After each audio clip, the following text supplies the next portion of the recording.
As a lifelong fan of Mortal Kombat, I have to say that the journey for a new live-action movie has been a roller coaster ride full of twists and turns.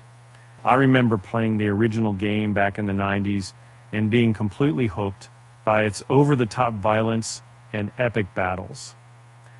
So when I heard about the upcoming sequel, Mortal Kombat 2, I couldn't help but feel a mix of excitement and trepidation. The upcoming film, Mortal Kombat 2, aspires to buck the trend of underwhelming franchise continuations and deliver the worthy successor that the Mortal Kombat series has long been due. In today's landscape of video game movie adaptations, ranging from highly praised to harshly criticized, Mortal Kombat 2 aims to find itself in the latter category and offer fans for the iconic fighting game a live-action experience they have yearned for. Regrettably, every previous endeavor to translate Mortal Kombat into different media has faced challenges when it comes to sequels. 1992 saw the launch of Mortal Kombat, an arcade game that swiftly became a beloved classic and eventually expanded into one of the biggest media franchises globally, boasting a successful fighting game series. The brutal franchise by Warner Brothers and NetherRealm Studios, featuring legendary characters and gory fatalities, has cultivated an incredibly passionate and dedicated fan base over the years. As time went on, fans have witnessed the intricate progression of multiple film adaptations, ranging from the 1995 cult favorite to the animated Mortal Kombat Legends series.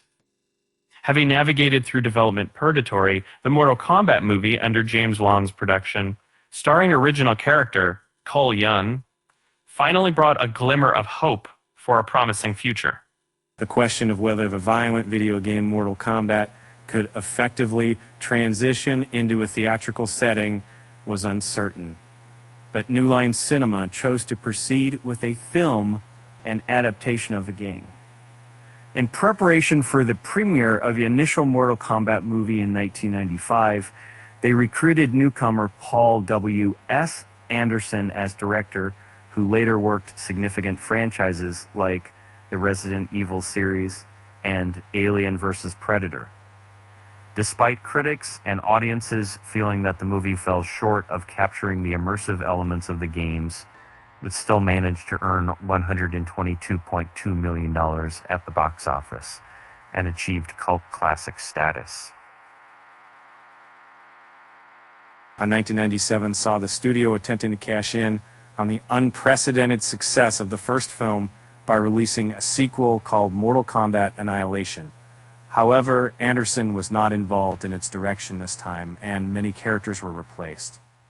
The end result was a disappointing commercial flop, a box office bomb, and a critical disaster.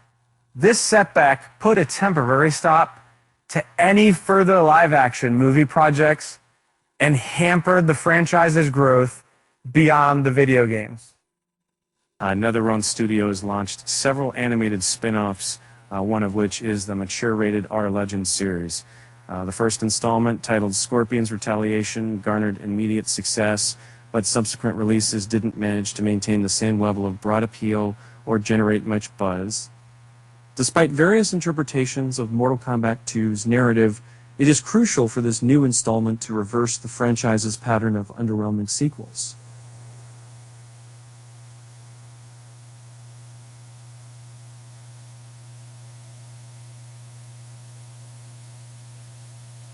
Mortal Kombat Annihilation has long been a target of criticism by fans and often serves as an example of how poorly a video game adaptation can turn out, with a mere 4% rating on Rotten Tomatoes and a 24% audience score. However, years later, Warner Brothers, in partnership with New Line Cinemas, successfully initiated plans for a potentially new series of live-action films and debuted the reboot Mortal Kombat both in theaters and on streaming platforms in 2021. The dual release was due to the ongoing pandemic, but Mortal Kombat surpassed the negative expectations and became one of Max's biggest launches. In the sequel to the original film, Ruiz Tan, Hiroyuki Sanada, and other notable cast members are set to reprise their roles. Sana McCoy, who directed the first movie, is returning to the helm to bring his vision to life. Jeremy Slater, recognized for his work on Moon Knight and Godzilla vs. Kong, will be penning the scripts for this sequel titled The New Empire.